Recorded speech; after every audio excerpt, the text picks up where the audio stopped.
Selamat pagi, Assalamualaikum warahmatullahi wabarakatuh. Kali ini kita akan membahas materi yang berikutnya, statistik, yaitu penyajian data kuantitatif. Ya, lebih tepatnya nama babnya adalah berkaitan dengan distribusi frekuensi.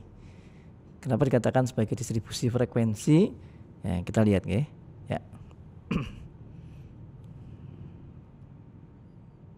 Ya, ini adalah data, di mana data ini adalah merupakan data mentah ini sebentar.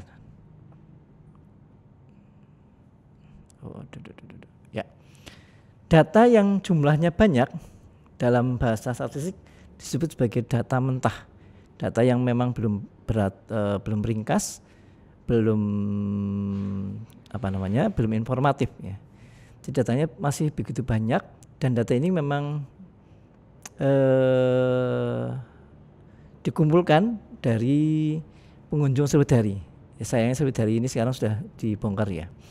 Tapi ini adalah berkaitan dengan data umur pengunjung Sriwedari. Ada yang umur 25 tahun, 20 tahun, 30 tahun, 35 tahun, 69, 78 dan seterusnya. Jumlah datanya berapa? Jumlah data yang kita kumpulkan adalah 100 pengunjung. Nah, ini adalah frekuensi atau sejumlah pengunjung, 100 pengunjung. Jadi ini adalah frekuensi. Distribusinya masih distribusi mentah, distribusi yang masih tidak beraturan begitu. Nah, bab ini kita ingin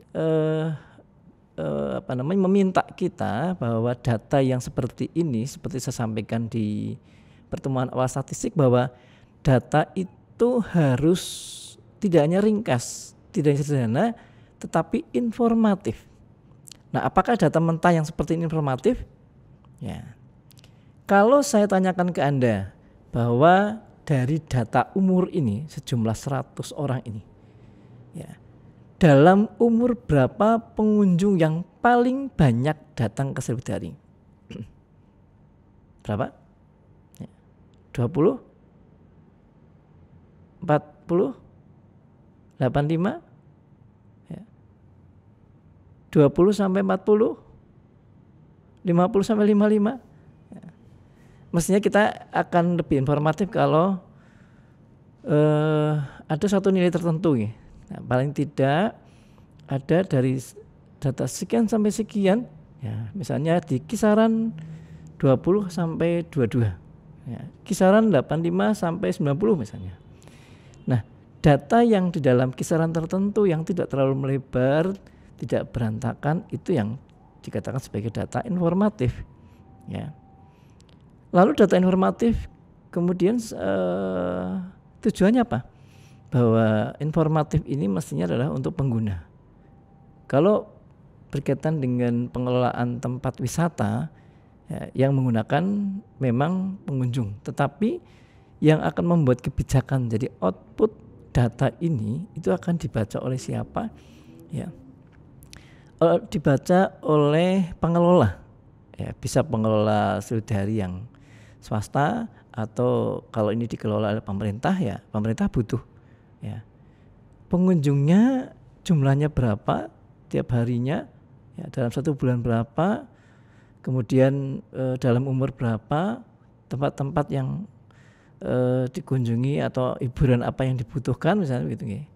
Kalau kita tidak bisa memilah misalnya semua umur masuk, nah maka kemudian memang kita harus membuat suatu investasi, misalnya ya ada tempat mainan, mandi bola, kemudian hiburan untuk ayunan anak-anak dan sebagainya ya. Tapi itu kan jadi tidak pas kalau kemudian pengunjungnya ternyata umur 30 ke atas atau bahkan kemudian 50 ke atas. Masuk taman ayunan sebagainya, mandi bola itu kan enggak cocok ya. Sehingga atau kemudian kalau memang memungkinkan silahkan ya, bahwa ini ada yang untuk anak-anak, untuk orang dewasa hiburan, ada taman juga untuk keluarga gitu ya. Silahkan gitu ya. Tergantung mau mengelola dalam segmen berapa.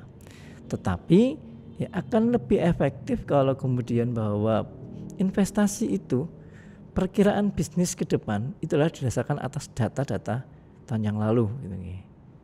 Itu akan tidak sia-sia lah, tidak mubazir investasi yang kita lakukan. Setelah kita bangun untuk taman anak-anak ternyata yang datang sedikit. Atau kebalikannya, kita buat panggung hiburan untuk keroncong, untuk musik dangdut sebagainya, ya ternyata yang keroncong hanya sedikit. Ya.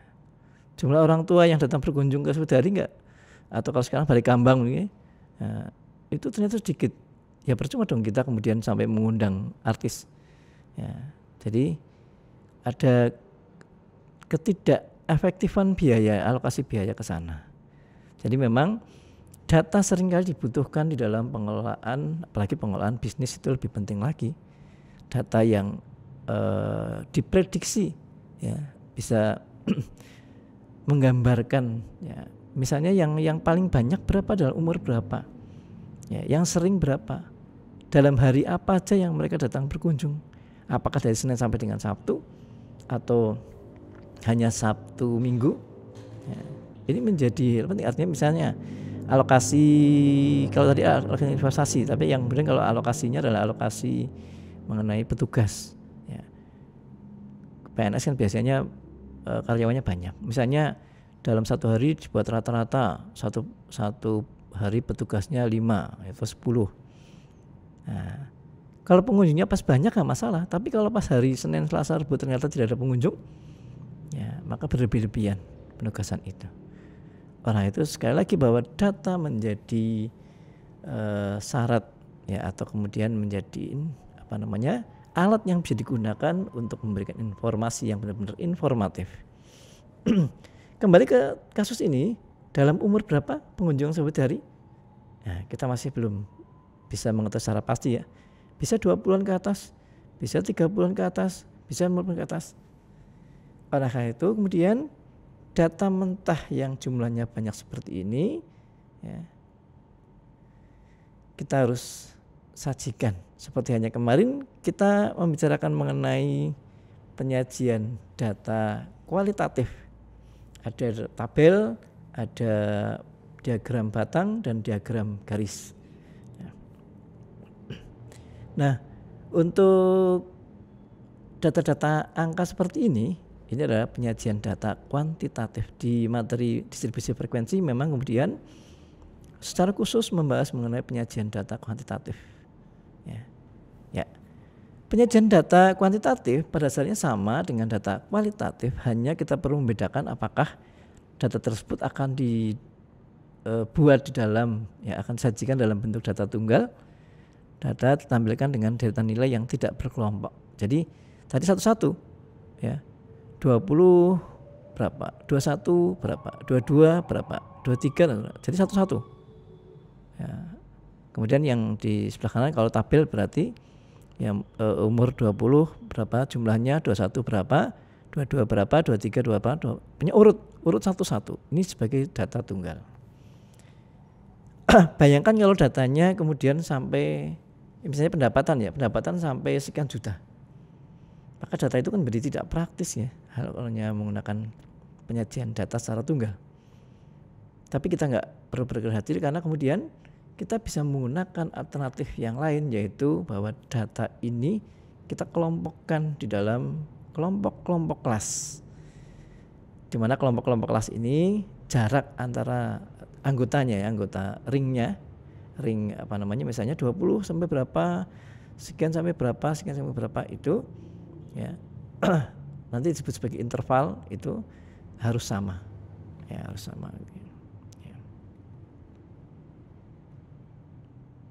Ya ini ya, tadi saya sampaikan bahwa data tunggal ini kan seperti ini, satu-satu. Ya. Saat ini menjadi tidak praktis kan. Kalau datanya jutaan, ribuan. Ya. Bagaimana data yang kelompok? Ya, data kelompok ini seperti ini. Ini contoh, ya, contoh. Misalnya ada dua tabel di sini. Tabel yang pertama adalah berkaitan dengan data berat badan. Jadi 46 sampai 50, 51 55, 56 sampai 60, 61 sampai 65. Nah, itu adalah kelompok-kelompok kelas dengan jumlahnya masing-masing. 46 sampai 50 3 orang, 51 sampai 55 2 orang, ya, 61 sampai 65 5 orang dan seterusnya. Data yang lain, contoh yang lain untuk data kelompok. Ya, pengeluaran untuk iklan dari sebuah perusahaan 241 juta sampai dengan 250 juta.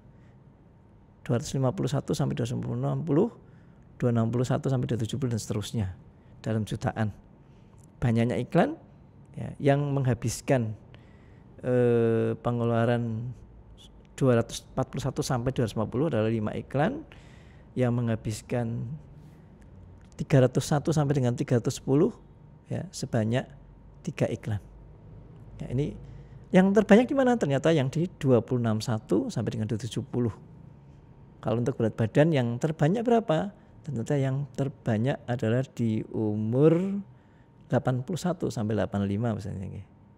Ya, ini dari suatu kelompok tertentu, dari suatu data tertentu. Ya. Ini adalah contoh untuk data berkelompok. Lalu pertanyaannya, dalam rentang berapa? Sekian sampai sekian berapa? Misalnya ini, kalau berat badan apakah boleh enggak? 40 sampai 60 boleh enggak? Kemudian 61 sampai 70 boleh enggak? Ya. Atau 1 sampai 50, 51 sampai 100 boleh enggak? Ya, sebenarnya diperbolehkan. Tetapi begini, kita harus hati-hati bahwa kalau misalnya kelompok kelasnya sedikit, misalnya data tentang pendapatan ya, pendapatan dari 1 rupiah sampai dengan 10 juta. Ya, kemudian 10 juta sampai dengan 100 juta. Ya, jumlahnya masing-masing ada. Sehingga hanya 2 kelompok atau 3 kelompok. Nah, pertanyaan yang muncul kemudian ya, kalau ada pertanyaan berapa orang yang penghasilannya adalah 1 juta, ya, di bawah 5 juta berapa? Tidak terlihat, ya, karena ringnya terlalu luas, intervalnya terlalu luas, ya, 1 rupiah sampai dengan 10 juta rupiah. Ya, demikian juga yang kelompok kedua 10 juta sampai dengan 100 juta. Berapa orang yang penghasilannya 50 juta? Kita nggak tahu ya. Oleh karena itu kalau kelasnya sedikit dengan rentangan atau intervalnya terlalu jauh, ini menjadi tidak informatif. Ya. Lalu mestinya alternatifnya adalah dibuat dalam interval yang tidak terlalu besar dengan konsekuensi jumlah kelompok kelasnya bertambah. Ya. Misalnya 1 rupiah sampai dengan 1 juta, 1 juta sampai 5 juta misalnya, ya, 5 juta sampai 10 juta dan seterusnya. Ya. Tetapi ya, dalam jumlah berapa kelas, dalam interval berapakah yang akan kita lakukan, yang harus kita buat. Ya. Sebenarnya tadi saya katakan bahwa alternatif itu diperbolehkan seperti ini boleh, ya, bahkan misalnya dengan misalnya tadi 1 rupiah sampai 1 juta itu intervalnya 1 juta, kemudian 1 juta sampai 5 juta intervalnya adalah 4 juta, ya 4 juta, 5 juta sampai dengan 20 juta 15 juta, ya, itu interval. Jadi ring dari masing-masing kelas, interval ya, pokoknya interval ya, kita istilahkan interval dari masing-masing kelas. Kalau yang kelas pertama tadi 1 juta, kelas kedua 4 juta, kelas ketiga 15 juta, ya, dengan interval yang tidak sama itu disebut sebagai kelas terbuka. Tapi kalau 1 rupiah sampai 1 juta, ya, 1 juta sampai 2 juta, 2 juta sampai 3 juta, 3 juta sampai 4 juta dan seterusnya, intervalnya masing-masing sama, itu disebut sebagai ya, kelompok kelas yang tertutup. Nah, lalu mana yang akan kita gunakan? Ya. Untuk analisis tertentu, misalnya kita akan menghitung rata-rata, ya, atau modus. Modus itu adalah jumlah yang paling banyak berapa. Gitu. Ya. Maka yang akan kita gunakan harus kelas atau kelompok dengan interval yang tertutup. Jadi masing-masing kelompok kelas intervalnya harus sama semuanya. 1 rupiah sampai 1 juta, 1 juta 1 sampai 2 juta, 2 juta 1 sampai dengan 3 juta, 3 juta 1 sampai 4 juta, 4 juta 1 sampai 5 juta dan seterusnya. Itu intervalnya sama semuanya. Nanti maka untuk menghitung rata-rata akan menjadi lebih mudah. Ya. Nah, lalu ya kita kan jadi banyak pilihan nih, ya, banyak pilihan mana yang akan kita gunakan. Ya. Nah di dalam statistik ini ada standar, saya katakan standar ya, standar. Saya katakan standar kenapa? Bahwa nanti kalau misalnya di dalam prakteknya tidak menggunakan itu nggak masalah sih. Tetapi tadi saya katakan bahwa namanya standar itu sebenarnya kan bisa kita gunakan untuk memudahkan kita.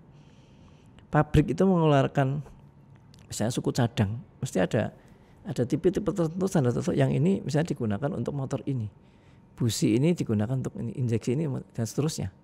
Ya, roda ini digunakan untuk ini. Ya, sepeda juga gitu sekarang kan, ukurannya itu, ukuran gear, ukuran rodanya juga demikian. Kan nggak semua sama. Ya, yang ukuran kecil tentu saja nggak bisa digunakan untuk sepeda balap yang besar. Ya, kemudian atau roda yang besar digunakan untuk sepeda anak-anak juga kan nggak. Ya, berarti kan memang standar ini menjadi ya paling tidak kurang lebih seperti itulah. Ya. Kalaupun kemudian ada berbeda sedikit nggak masalah. Oh, contoh misalnya baju ini kan ada ukuran S, M, L. Ya. Itu jadi patokan. Jadi mungkin kalau kita pas bingung, kamu ukurannya berapa bajunya? L. Kamu berapa M? Maka menjadi mudah. Ya. Tapi kalau kita cek satu-satu, ya, antara pabrik satu dengan pabrik yang lain, ya, antara S pabrik A dengan S pabrik yang lain mesti ada selisih, entah 0, sekian senti atau mungkin bahkan 1 senti.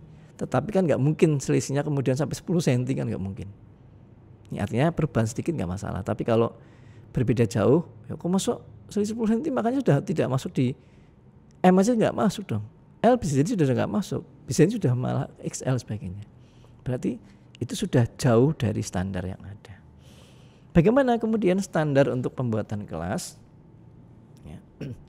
Yang pertama adalah kita menentukan jumlah kelas dengan rumus Stargess K sama dengan 1 plus 3,322 log N. Ya, log N itu N jumlah datanya nanti di log dulu. Nanti cara menghitungnya ya. N-nya berapa di log dikalikan 3,322 ditambah 1. Nanti kita ada contohnya ya. Nah, kalau sudah ketemu maka langkah yang kedua adalah menghitung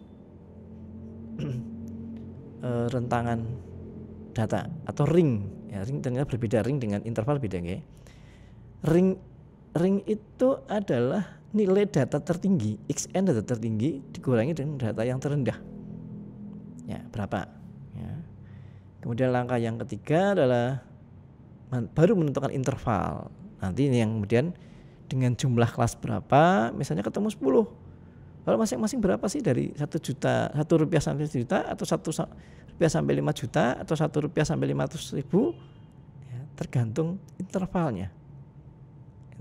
Jadi nomor 1 dan nomor 2, nomor 3 nanti akan berangkian. Cuma untuk menentukan interval kita harus mendapatkan nilai R dulu.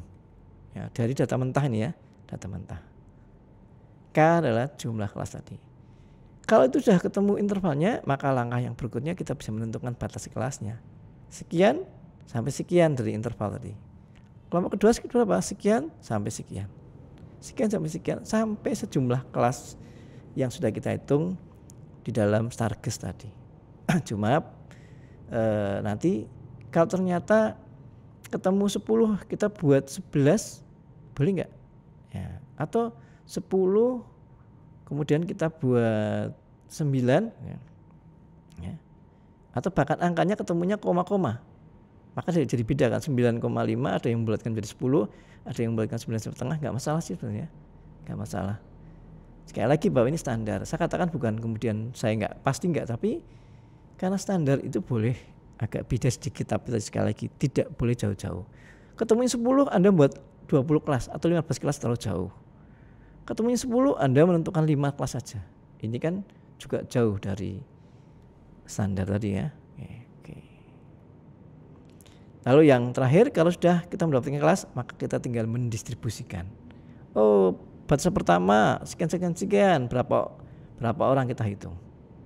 Sekian sampai sekian, berapa orang kita hitung. Nah, langkah itu sebagai distribusi data, sehingga materinya memang mendistribusikan frekuensi dari sejumlah data yang ada.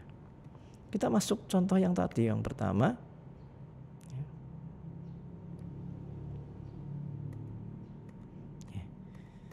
Secara cepat aja ini ya, kita lihat ya.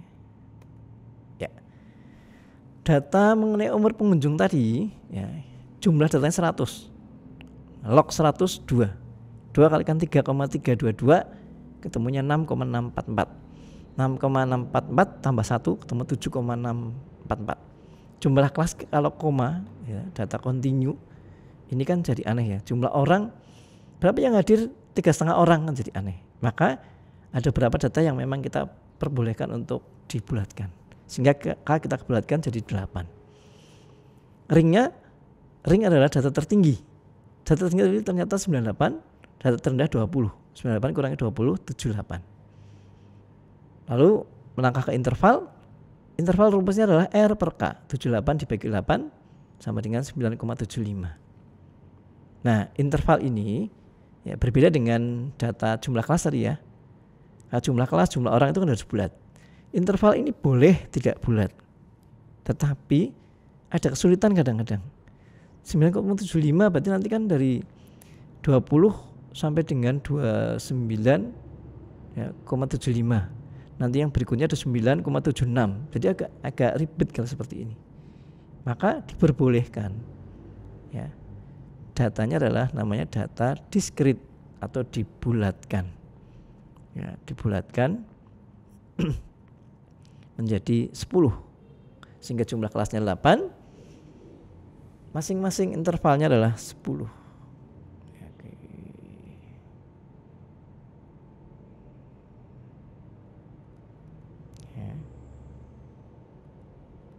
Oke, ini batas kelasnya. Ya. 8 apa 7 tadi? 8. Kelompok kelas kita mulai dari yang 20 tadi. Ya, 20 sampai 29. Anda hitung. 20, 21, 22, 23, 24, 25, 26, 27, 28, 29. 10. Ya. 30 sampai 39 10, dan seterusnya. 10 semuanya itu. Ya. Yang angka terakhir juga demikian, ini masih kelompok kelas lah, bukan datanya, data belum kita masukkan. Jadi 90 tetap sampai 99, meskipun datanya 98 itu kan datanya, tetapi kelompok kelasnya tetap harus menggunakan interval yang sudah kita tentukan, sehingga 90 sampai 99. Nanti untuk penghitungan ini bisa kita lihat di pedoman yang berikutnya ya. Jadi intervalnya kalau Anda ngitung satu-satu itu kan agak sulit ya, susah ya. Nah, nanti selisihkan aja. Kalau 20 nanti kelas berikutnya tambah 10 aja tadi 30. 30 tambah 10 jadi berapa? 40 dan seterusnya. Kalau ternyata intervalnya ketemu 5 ya nanti 20, atasnya berarti 25 sampai dengan sekian. Atasnya lagi berapa? Tadi 25 kemudian tambah 5 ya. Tambah 5 berarti 30 sampai 34 mestinya, karena kan atasnya 35 sampai 39, atasnya karena 40. Itu kalau intervalnya 5, tapi ini kan intervalnya 10. Nah, setelah kelas terbentuk, maka kita tinggal lihat ya, dari data tadi ya, data yang tadi ya, kita distribusikan. Yang umurnya 20 sampai 29 ya, kita harus cek berapa orang. Checklist satu-satu memang ya.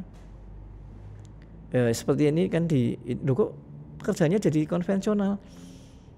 Sekarang kita lihat karyawan-karyawan di toko itu kan tetap ada stok, checking stok ya, ini ada kan ya. Nah, itu. Tetap kan. Jadi kadang-kala pekerjaan-pekerjaan yang semacam itu memang tetap membutuhkan ketelitian. Pemilu online bisa ya. Tapi tetap ada penghitungan suara, kemudian cek untuk penghitungan suara secara fisik, benar enggak? Nah, ini untuk membutuhkan ketelitian memang.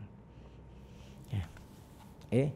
Nanti kalau kemudian datanya banyak, nanti ada aplikasi tertentu yang bisa digunakan. Tetapi paling tidak teknis ini memudahkan kita untuk membuat data-data yang relatif sederhana, ya. Nggak terlalu banyak. Kalau hanya 100 kan nggak terlalu banyak. Ya, kalau sampai ribuan, nah itu baru. Ya. Nah, ini sudah terbentuk sekarang, ya. Ini tabelnya sebagai bentuk bagian penyajian data untuk kuantitatif sudah terbentuk. Ini menjadi tabel umur pengikutari sekian sampai sekian dengan jumlah masing-masing. Nah, sehingga kemudian sekarang kita bisa lihat, ya, pertanyaan saya tadi, berapa orang yang paling banyak datang berkunjung ke Sriwidari atau Balai Kambang? Kita lihat ternyata yang paling banyak adalah di umur 25, kan? 60 sampai 69, mohon maaf. 25 orang itu berumur 60 sampai 69 orang. Lalu kemudian kalau investasinya untuk mandi bola, cocok nggak? Kan nggak cocok, ya. Ya. Nggak usah banyak-banyak, artinya kemudian ada alokasi juga untuk orang tua misalnya. Atau kalau hiburannya dangdut, ya nggak apa-apa dangdut, karena memang mungkin ada umur yang lain. Tetapi mungkin kita bisa menyediakan untuk keroncong misalnya, ya. Karena keroncong ini kan lebih banyak disukai oleh orang tua umur 60-69, atau musik lembut misalnya, atau musik klasik misalnya. Tapi biasanya keroncong kalau orang Indonesia misalnya. Ya. Ini. Jadi data yang ringkas dalam bentuk tabel ini sudah bisa kita ketahui, ya. Dan menjadi informatif untuk kepentingan pembuatan kebijakan. Ya. Nah, informasi yang lebih informatif lagi adalah di dalam bentuk persen. Ya, persen. Ini ada dua sebenarnya, kalau di statistik ada dua, yaitu frekuensi relatif. Ya. Frekuensi relatif dan frekuensi persen. Kalau relatif dalam desimal, kalau persen ini dalam persentase. Per 100 kalikan 100, ya. Per total, mohon maaf, per total kalikan 100. Kebetulan datanya 100, ya, 10 tambah 10 tambah 10 sehingga jumlah totalnya 100, sehingga persennya sama. Tapi kalau jumlahnya misalnya hanya 50, ya, maka 10 per 50 kalikan 100, 10 per 50 kalikan, ya. Jadi mencari persentase. Kemarin kalau nggak salah saya sempat diskusi di Google Classroom, ya, untuk menggambar persentase. Kalau ada 2 perempuan dan 3 laki-laki, berapa persen perempuannya? Maka persentase perempuannya adalah 2 per 5 kalikan 100%. Laki-lakinya adalah 3 per 5 kalikan 100%. Ya. Iya.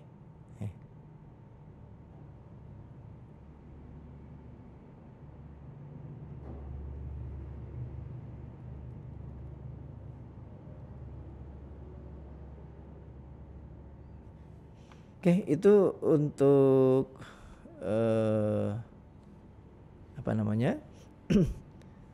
sesi pertama berkaitan dengan distribusi frekuensi, menentukan jumlah kelas, ring, interval, sampai dengan distribusi sampai tabel. Ya, kalau yang histogram, sebentar, histogram apa? Sudah belum, ya?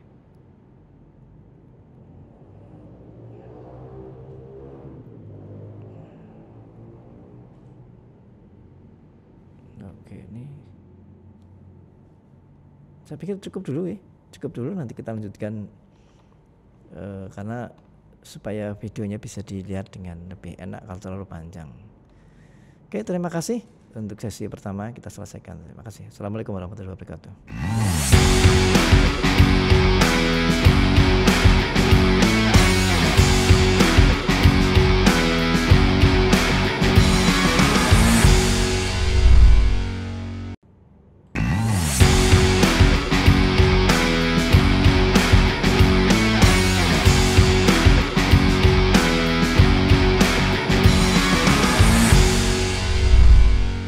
Assalamualaikum warahmatullahi wabarakatuh. Kita lanjutkan materi masih di distribusi frekuensi, ya. Nah, tadi kita sudah sampai kepada pembahasan mengenai dari data mentah kemudian sampai menjadi tabel. Tetapi kan di dalam penyajian data sebenarnya tidak hanya tabel, tapi ada grafik, ya, grafik batang, grafik garis, ya, itu juga kita butuhkan di dalam penyajian data kuantitatif. Sama, hanya pernah saya sampaikan di pertemuan mengenai distribusi, di penyajian data kualitatif ada penamaan sendiri untuk distribusi untuk diagram batang maupun diagram garis, ya. Nah, dan kemudian dari beberapa distribusi frekuensi nanti kita akan menggunakan beberapa istilah. Maka di dalam sesi kedua ini kita akan beberapa istilah yang kita gunakan di dalam distribusi frekuensi. Jadi nanti kita akan sampai ke pertemuan keberapa kita akan menggunakan istilah-istilah ini, ya. Jadi seumur hidup statistik mesti ada ini, ya. Oke. Ya. Kita ambil contoh yang berbeda dengan tadi, ya. Nanti untuk soalnya soal yang sama dengan yang kemarin, ya.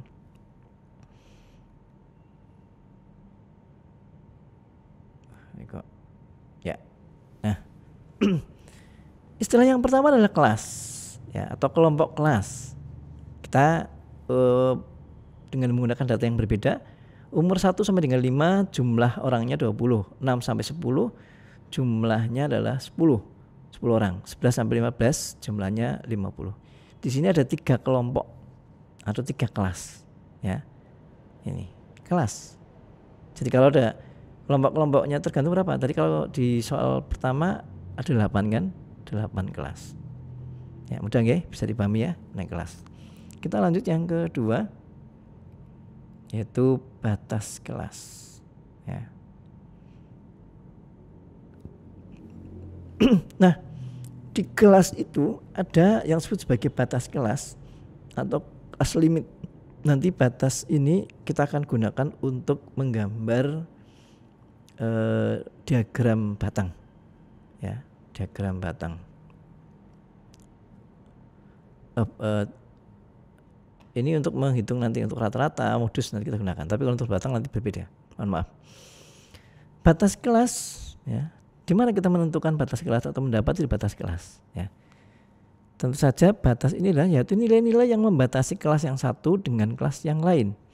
Di sini ada 2, yaitu batas kelas bawah dan batas kelas atas. Batas kelas bawah menjadi batas atau nilai yang berada di nilai yang paling rendah dari batas di kelas itu. Sedangkan batas kelas atas menjadi nilai yang paling tinggi di kelompok kelas itu. Kita lihat angka 1, ya, merupakan batas bawah kelas pertama. Angka 6 merupakan batas kelas bawah kelas kedua. Angka 11 merupakan batas bawah kelas ketiga. Ya, sampai sini paham, ya? Ya. Batas bawah, ya, batas bawah atau batas kelas bawah. Kalau kita kemudian menggunakan batas bawah pun boleh, batas bawah. Bagaimana dengan batas atas? Nah, sama batas atas, kita lihat tentu saja adalah nilai yang paling tinggi dari masing-masing kelompok kelas. 5 menjadi batas atas kelas pertama, 10 menjadi batas atas kelas kedua, dan 15 menjadi batas atas kelas ketiga. Ya. Lalu yang ketiga adalah nilai tengah, ya, nilai tengah atau kelas midpoint. Nanti simbolnya M, ya, M. Nilai M ini nanti kan kita akan gunakan terus untuk mendapati nilai rata-rata juga kita pakai, ya. Untuk menentukan nilai yang lain juga kita guna pakai, ya. Nilai tengah tentu saja adalah nilai atau angka yang tepat terletak di tengah-tengah suatu kelas, ya. 1 sampai dengan 5, 1 sampai dengan 5, tengahnya berapa? Tengahnya adalah 3, ya. 6 sampai dengan 10, ya. 6 sampai dengan 10, tengahnya berapa? Tengahnya 8. 11 sampai 15, tengahnya berapa? 13. Nah, tetapi kalau kemudian angkanya banyak dan kemudian angkanya juga pakai digit sampai koma-koma, kita kan nggak bisa menggunakan jari. Maka rumusnya adalah batas bawah satu kelas ditambah dengan batas atas kelas yang sama dibagi 2. Kelas pertama tadi kan 1 sampai dengan 5, maka Kemudian untuk mencari nilai tengah 1 tambah 5 berapa? 6. 6 bagi 2 3. Yang kelas kedua 6 sampai dengan 10, maka 6 tambah 10 bagi 2 8. Yang ketiga 11 tambah 15 bagi 2 ketemu 13. M-nya 3, 8, 13. Jadi untuk kelas pertama 3, kelas kedua 8, kelas ketiga 13. Ya, saya buat contoh yang berbeda dengan yang tadi supaya ini lebih mudah dipahami. Okay. Lalu yang keempat adalah batas nyata. Ya. Batas nyata adalah satu nilai yang membatasi dan berada di antara satu kelas dan yang lain. Jadi kalau tadi 1 sampai dengan 5, 6 sampai 10, 5 dan 6 akan ada jarak nih. Okay.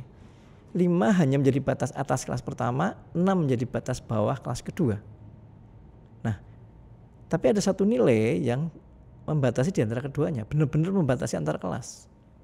Ya. Sebenarnya ya posisinya di tempat di tengah antara 5 dan 6. Di antara 10 dengan 11. Ya. Atau kalau kemudian angkanya agak banyak, maka kita menggunakan rumus batas atas suatu kelas ditambah dengan batas bawah kelas berikutnya dibagi 2. 5 tambah 6, 11 bagi 2, 5,5. 10 tambah 5, maaf. Yang kedua 10 ya, 10 tambah 11, 21 bagi 2 adalah berapa? 10,5. Ya. Ya. Ini. Oke. Jadi mencarinya adalah batas atas satu kelas ditambah dengan batas bawah kelas berikutnya dibagi 2. 5 tambah 6, 11 bagi 2, 5,5. 10 tambah 11, 21 bagi 2, 10,5. Ya. Sebenarnya nilai tepi kelas ini atau batas nyata bawah. Batas nyata itu ada di semua kelas ada. Jadi ada yang batas nyata di kalau 5,5 itu kan di antara kelas pertama dengan kelas kedua. Ya, 10,5 di antara kelas kedua dan kelas 3. Bagaimana batas nyata tepi kelas yang terakhir dan tepi kelas yang paling bawah? Ya. Tinggal kita selisihkan aja nanti. Ya. 5,5 dengan 10,5 selisihnya berapa? Atau dikurangi dengan intervalnya. Ya. Nilainya 5, intervalnya kan 5. Maka di kelas pertama 5,5 kurangi 5. 5,5 intervalnya tadi 5 ya. 1 sampai dengan 5 tadi ya. 1 sampai 5. Ya, atau 6 kurangi 1 tadi jadi 5. Ya. Demikian juga 5,5 kurangi 5 jadi 0,5. Sedangkan yang terakhir 10,5 tambah 5 jadi ketemu 15,5. Ya ini. Sehingga tepi kelas pertama 0,5 dan tepi kelas terakhir 15,5 atau lengkapnya berarti 0,5, 5,5, 10,5 dan 15,5. Nah, angka ini nanti tepi kelas atau batas nyata yang akan kita gunakan untuk menggambar diagram batang atau namanya adalah histogram nanti. Ya. Lalu yang ke istilah yang terakhir ini ya, istilah yang terakhir ya itu namanya adalah luas kelas, luas kelas atau interval. Tadi intervalnya berapa? 5. Kalau di contoh yang pertama tadi yang di pengunjung Sriwidari intervalnya adalah 10. Kebetulan. Tapi interval kalau koma-koma juga bisa, hanya tadi kalau memang agak menyulitkan boleh dibulatkan. Ya. Ya. Bagaimana kemudian menghitung luas kelas interval size?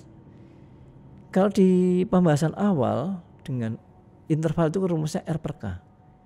Tapi rumus itu hanya bisa digunakan untuk data mentah. Tapi kalau sudah jadi data tabel, maka kita nggak perlu mencari R per K lagi. Dan nggak bisa malah. Kan sudah ada data 1 sampai dengan 5, 6 sampai dengan 10, 11 sampai 15. Nah, berapa intervalnya? Ya. Termasuk tadi menghitung batas bawah yang pertama dan terakhir berapa? Nah, ini yang keempat tadi ya. Selisih antara batas nyata dengan batas atas yang lain. Ini. Nah, sekarang kita lihat ada 4 alternatif. Yang pertama adalah selisih antara nilai batas bawah satu kelas dengan batas bawah kelas yang lain. selisih antara nilai batas atas suatu kelas dengan batas atas kelas yang lain, selisih antara nilai tengah dengan nilai tengah kelas yang lain, selisih antara batas nyata atau tepi kelas dengan tepi kelas yang lain. Ya, kita lihat yang pertama. Ya, selisih antara nilai batas bawah. 1, 6, 11 tadi merupakan batas bawah ya. Nah, tinggal selisihkan 6 kurangi 1 berapa? 5. Maka intervalnya memang 5. 11 kurangi 6 berapa? Ya, 5. Ya.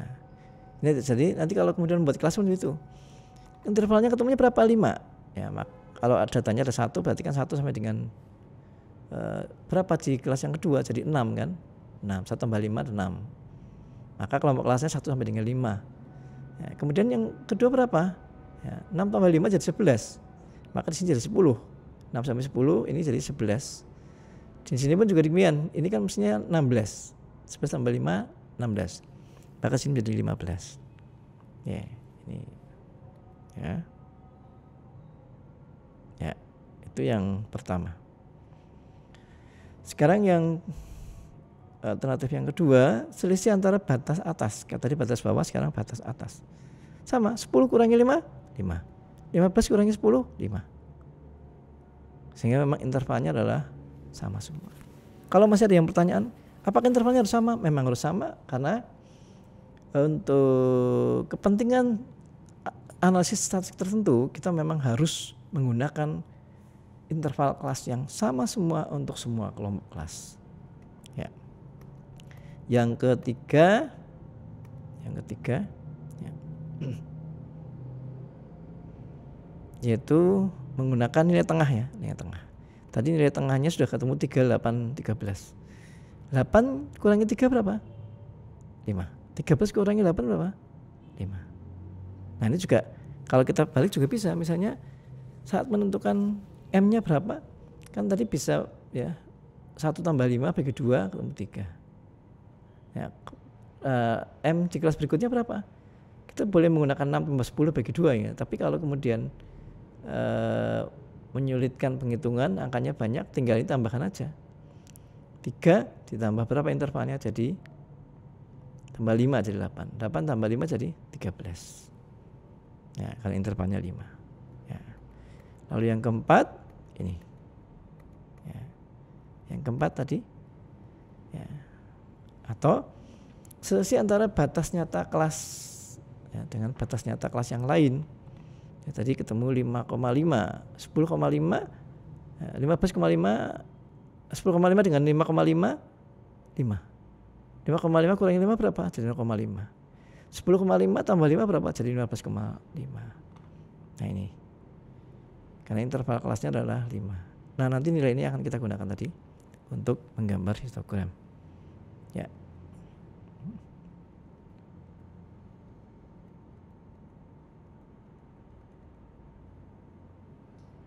Oke.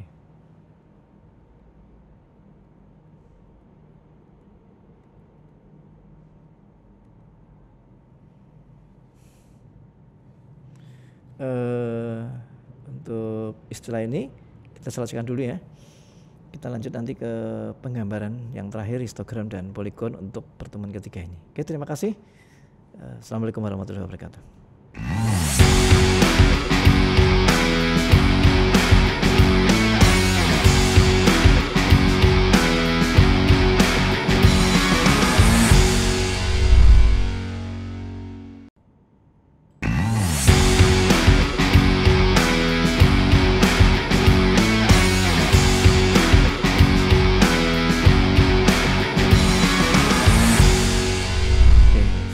Warahmatullahi wabarakatuh.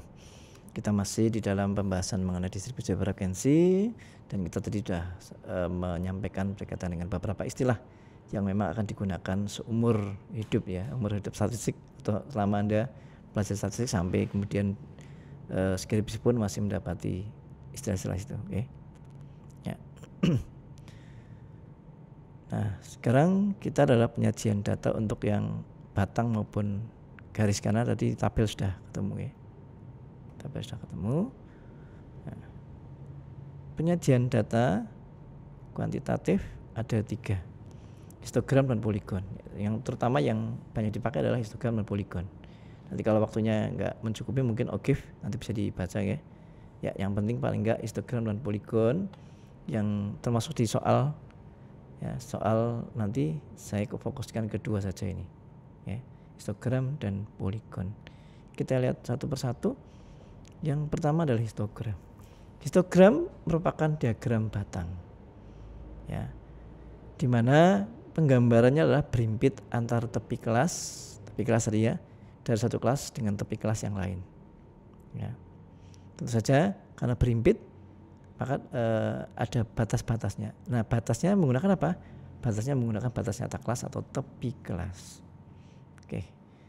Saya ambil data yang lama ya, data yang di pengunjung Sriwidari. Ya. Ini 20 sampai 29 ya, batas kelasnya 19,5, 29,5, 39,5 dan seterusnya sampai 89 sampai yang terakhir ini. Yang pertama ini yang terakhir 99,5 ya. Ini sebenarnya enggak dari nol nih, tapi kalau saya menggunakan computerized ternyata hasilnya malah ya. Jadi kadang-kala teknologi itu enggak selalu kemudian bisa memberikan pertolongan secara maksimal ya. Artinya ada beberapa kelemahan ya. Tetap ada kelemahan. Kalau nggak ada kelemahan maka misalnya ya nggak ada penemuan yang berikutnya gitu, ya. Tetap ada kelemahan. Nah, ini kita menggunakan itu saja 19,5. Yang pertama 19,5, kemudian yang kedua 29,5, 39,5, 49,5, 59,5, 69,5, 79,5 gitu. Dan yang terakhir adalah 79,5, 89,5 dan yang terakhir di ujung 99,5. Berapa jumlahnya ke atas? Nah, tinggi batangnya adalah 10, 10, 10, 15, 25, 20, 5 dan 5. Ya, ini adalah gambar untuk histogram atau diagram batang. Bagaimana yang poligon? Ya, poligon. Poligon tentu saja merupakan grafik garis. Nah, cara menggambarnya bagaimana? Menggunakan nilai tengah. Ya, ini. Nilai tengahnya 20 tambah 9 berapa? 49. 49 bagi 2 ketemu 24,5. 30 tambah 39 bagi ditambah ya 69 bagi 2 34,5. Ini. Atau menggunakan interval tadi. Ketemu 24,5 tambah intervalnya berapa ini? Intervalnya 10 ya. 10. Tinggal tambahkan 10. Ya, udah tinggal gambar nih 10. Maka kemudian titiknya tentukan sesuai dengan frekuensi jumlahnya 10, 10, 10, 15, 25, 20, 5 dan 5. Ya. Oke. Lalu histogram ya. Histogram ya. Ini OGIF ya, OGIF. Ya, OGIF. OGIF ada 2. Ya, OGIF distribusi frekuensi meningkat atau kurang. Jadi ini memang kemudian di samping jumlah nanti ada distribusi frekuensi kumulatif namanya. Frekuensi kumulatif ya, kurang dari atau kurang itu kan sama. Nanti kita baca di gambar aja ya, di tabel ya. Ada 2 nanti. Yang OGIF meningkat ya, yaitu yang atau kurang, kemudian yang satunya adalah yang frekuensi kumulatif atau lebih. Ya, kita lihat langsung aja di tabel. Ini tabel. Ya. Bisa ketemu frekuensi meningkat atau kurang gimana? Kemudian frekuensi meningkat ini dari baca tabelnya. Ya. Kan kriterianya atau kurang. Maka berapa frekuensi kali ini pengunjung ya? Berapa jumlah pengunjung yang usianya 29 atau kurang? 10. Berapa jumlah orang yang usianya 39 atau kurang? Ya. 39 atau kurang berarti semua ini 39 atau kurang ya. Nah, 39 atau kurang berarti yang kelas pertama juga masuk. Tinggal 10 tambah 10 jadi 20. Ya. Berapa yang frekuensinya 49 atau kurang? Berarti 3 kelas ini. tambah lagi. Berapa yang frekuensinya 99 atau kurang? Itu sudah yang pertama.